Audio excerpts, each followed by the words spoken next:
This abandoned church of the Presentation of the Lord in the Korkosh village was built at the beginning of the 19th century. It was decorated with Christian-themed frescoes, which are still seen on the ceiling and the walls.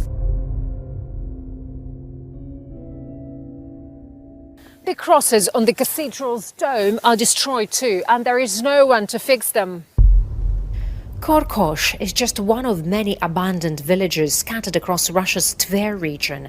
Time and the weather have done their job, leaving the creepy signs of decay. What once used to be strong collective farms and agricultural lands with crops and cattle has now turned into hundreds of kilometers of isolated land and uninhabited settlements with a few elderly villagers living in their old ramshackle huts.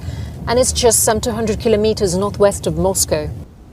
But the exodus from villages in Russia began quite a while ago. During Tsarist times, peasants were tied to the land, unable to leave their owners' estates. Soviet rule, people were forced into collective farms and denied passports, which made them unable to move freely within the country.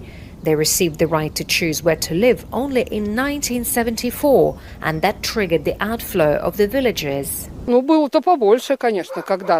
used to be a lot more people here. We had a school and a hospital, but now the young people have left. None of the few people we met in Koi, once a large settlement with a rich history, were optimistic that life will ever return to these places. There are only 2 or 3 young families with kids left, like ours. Other villages are much older. Some people become alcoholics. Others don't want to work. Not long ago, people were still living here. Now there are not many left. Entire villages with rich histories are quietly fading away, right next to the capital. The Russian village, its traditions and its way of life is simply disappearing.